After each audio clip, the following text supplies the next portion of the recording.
Demokrasi punya makna sebagai pemerintahan dari rakyat, oleh rakyat untuk rakyat. Kalau kita bicara rakyat, kita bicara tentang laki-laki dan perempuan. Bagaimana perempuan itu harus mendapatkan hak-haknya yang hakiki sebagai warga negara maupun juga sebagai manusia yang utuh, sama dengan warga negara laki-laki. Oleh karena itu, keterlibatan perempuan merupakan sebuah keniscayaan dalam praktik politik. Perempuan dan laki-laki punya hak politik yang sama. Jadi makanya penting sekali untuk perempuan ada dan berpolitik untuk membuat kebijakan-kebijakan itu punya perspektif perempuan.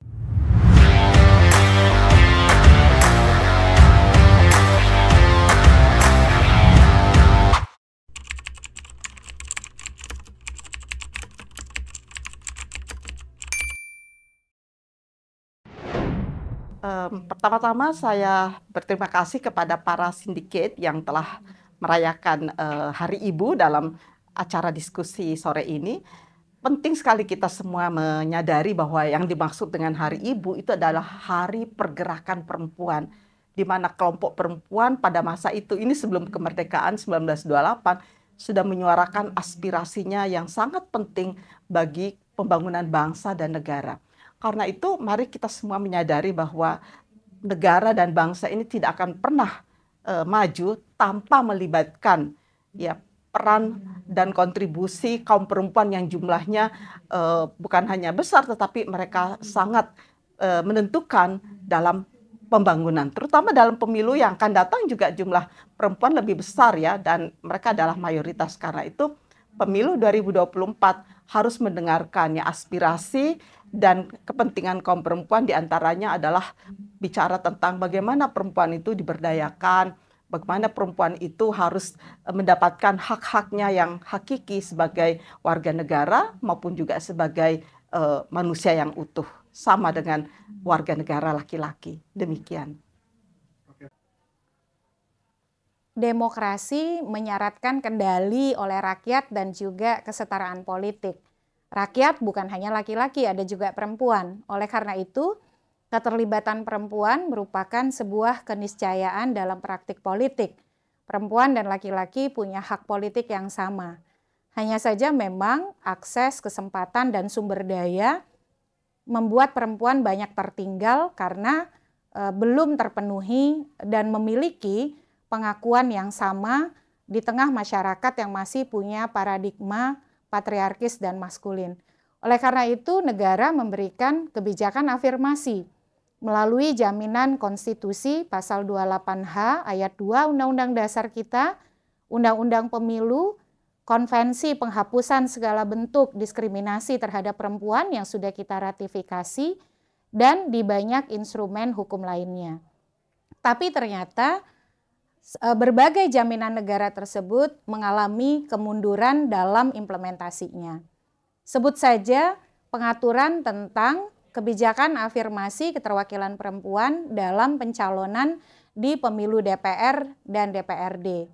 Ketentuan yang sudah berlaku sejak pemilu 2014 dipraktikkan secara konsisten, di mana daftar caleg memuat paling sedikit 30% keterwakilan perempuan. Kalau tidak, maka tidak bisa menjadi peserta pemilu di dapil yang keterwakilan perempuannya kurang dari 30%. Ternyata pada pemilu 2024 praktiknya dikebiri oleh pengaturan yang dibuat oleh KPU.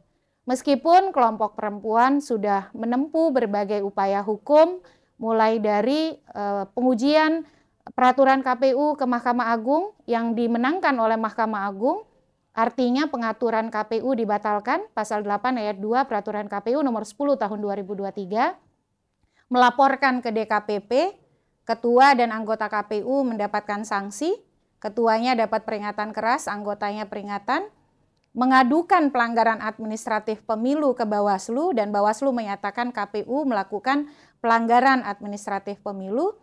Ternyata tidak kunjung ada koreksi atas pelanggaran tersebut. Nah, oleh karena itu kita punya banyak PR besar di tengah praktik penyelenggaraan pemilu 2024 yang punya problem soal kepastian hukum, kepatuhan pada konstitusi dan prinsip-prinsip demokrasi.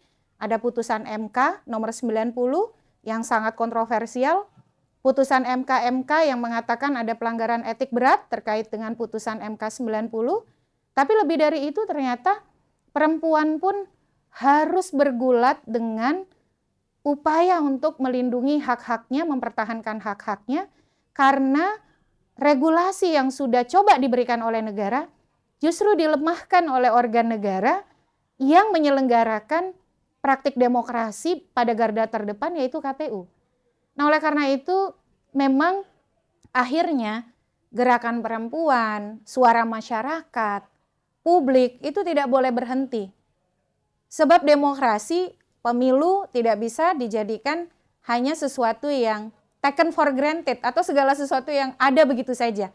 Tapi sesuatu yang kita harus terus pertahankan.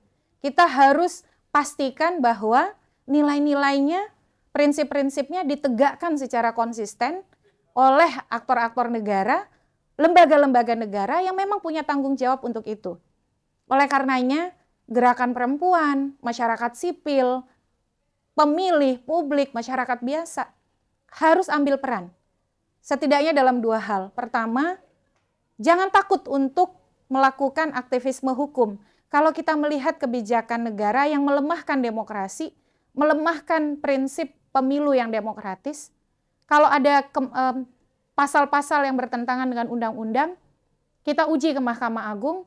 Pasal-pasal yang bertentangan dengan konstitusi, kita uji ke Mahkamah Konstitusi. Pejabat publik yang tidak melakukan pekerjaannya dengan baik, melanggar prinsip-prinsip dalam tata kelola pemerintahan, kita uji ke Ombudsman, kita uji ke Pengadilan Tata Usaha Negara, karena itu wujud kita sebagai masyarakat dan warga negara berdaya. Dan itu hak kita untuk menggunakan instrumen hukum yang ada. Yang kedua adalah mari kita bersama-sama membangun gerakan sosial, aktivisme sosial, social movement, social activism. Kita bersama-sama saling memperkuat jejaring, saling berbagi peran, saling meneguhkan apa yang bisa kita kontribusikan satu sama lain. Karena ternyata demokrasi, pemilu itu terus ternyata berputar begitu ya. Dia bisa tergelincir kalau masyarakatnya, kalau masyarakat sipilnya lengah. Nah, jangan sampai kita lengah, jangan sampai kemudian demokrasi dan pemilu demokratis kita direbut oleh kekuatan pragmatis, status quo. Oleh karena itu, mari ambil peran, kita lakukan gerakan sosial, kita lakukan aktivisme hukum untuk menjaga demokrasi dan pemilu demokratis di negara kita. Peran perempuan dalam politik itu luar biasa penting karena jalan masuk untuk memperhatikan kelompok-kelompok rentan itu salah satunya adalah dengan adanya keterwakilan perempuan. Kelompok rentan ini banyak soalnya, tidak hanya perempuan, kelompok disabilitas, kelompok minoritas seksual, masyarakat adat, dan lain sebagainya. Dan jangan lupa bahwa produk kebijakan itu akan punya dampak yang berbeda pada kelompok yang berbeda. Jadi kebijakan yang kelihatannya netral diterapkan pada laki-laki, pada perempuan nanti akibatnya akan berbeda. Jadi makanya penting sekali untuk perempuan ada dan berpolitik untuk membuat kebijakan-kebijakan itu punya perspektif perempuan. Karena pada akhirnya nanti kan dalam konteks hidup bermasyarakat, pasti peran perempuan itu dalam perannya sebagai ibu, sebagai perempuan pada umumnya yang biasanya juga caregiver itu akan sangat penting dan punya kerentanan terkait dengan jenis kelaminnya. Nah, itu pentingnya. PR ke depannya banyak sekali sebenarnya. Saya harus menyebutkan dulu konteks besarnya. Budaya patriarki itu harus kita bongkar betul. Budaya patriarki itu bagaimana kita memahami peran perempuan terutama dalam ruang publik. Jadi kita sebenarnya harus membiasakan diri tuh, misalnya ada diskusi-diskusi publik, sering sekali kami kritik kok all male panel, semua pembicaranya laki-laki, nggak ada yang membawa perspektif perempuan misalnya, tapi itu hal kecil. Banyak sekali dalam konteks budaya patriarki, misalnya ketika perempuan ingin meniti karir, ingin berpolitik, ada di ruang-ruang publik, pasti ditanya, kamu mampu nggak untuk menyeimbangkan antara keluarga dengan peran dengan pekerjaan Anda. Apakah laki-laki juga ditanya hal yang sama?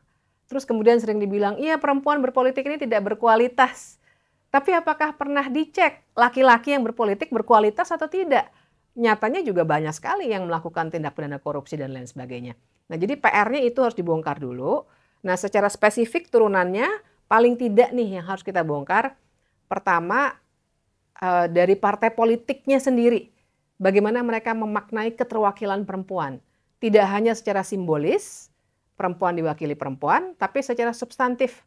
Yang laki-laki juga harus punya perspektif perempuan.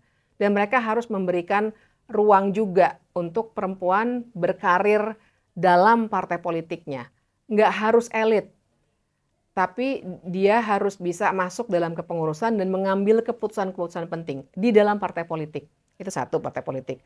Terus kemudian yang kedua juga cara berpolitik secara umum dan cara mengambil keputusan di DPR, DPRD, DPD, supaya peran perempuan lebih nyata di situ sebagai pimpinan komisi misalnya, tapi juga cara berpolitik sehari-hari. Misalnya rapat yang sampai malam, sementara perempuan dibebani selalu tidak hanya perannya dalam politik, tapi perannya dalam keluarga. Mana ada politisi laki-laki yang jam 11 malam ditanya, kok belum pulang Pak gitu. Kalau ibu-ibu jam 8 malam akan ditelepon sama anak atau suaminya, kok belum pulang Bu? Padahal mungkin dia harus rapat. Jadi cara berpolitik itu juga harus dibuat aman dan nyaman untuk perempuan. Jadi perempuan mau berpolitik. Nggak harus dipaksain terus berdalih lagi nih nggak ada yang mau perempuannya. Karena ruangannya tidak dibuat nyaman untuk perempuan. Jadi jangan buat politik itu seperti boys club. Harus diubah gitu cara berpolitik kita. Terus yang ketiga juga secara umum, sistem politik kita yang sangat elitis, presidential threshold, bikin perempuan juga nggak bisa maju biasanya, parliamentary threshold, dan aturan main lainnya yang memang sangat diskriminatif buat perempuan, itu semua harus dikikis habis. Sementara di lain sisi affirmative action itu terhadap perempuan, misalnya kewajiban untuk punya kuota dalam pencalekan, itu harus diperkuat dan dilaksanakan dengan konsisten. Salah satu PR besar buat demokrasi kita hari ini sebenarnya adalah menghadirkan semua warganya. Demokrasi punya makna sebagai pemerintahan dari rakyat, oleh rakyat untuk rakyat. Kalau kita bicara rakyat, kita bicara tentang laki-laki dan perempuan. Artinya bukan hanya kepentingan laki-laki tetapi juga kepentingan perempuan. Persoalannya hari ini kalau kita lihat, meskipun sudah ada berbagai kebijakan gitu ya yang berupaya untuk mengarus utamakan gender di dalam proses politik, di dalam proses kebijakan, ada upaya intervensi gitu ya secara politik dengan adanya kebijakan afirmatif yang mengatur tentang keterwakilan politik perempuan minimal 30% di lembaga politik, di DPR, di DPRD, kemudian juga di partai politik. Tetapi kita juga tahu bahwa secara kuantitas ya jumlah perempuan itu masih jauh dari angka kritis 30%. Secara kualitas kita juga masih melihat ada PR besar di dalam menghadirkan perspektif perempuan pada kebijakan-kebijakan publik di Indonesia. Dan ini harus bisa diperbaiki ya dengan cara mempromosikan, melibatkan dan menghadirkan perempuan bukan hanya secara fisik tetapi juga kepentingan-kepentingan perempuan. Tujuan besarnya adalah bukan untuk mengubah wajah politik kita menjadi feminin tetapi semata-mata untuk menjadikan politik kita lebih berwajah humanis yang hadir dan juga melayani semua warga negaranya, baik laki-laki maupun perempuan.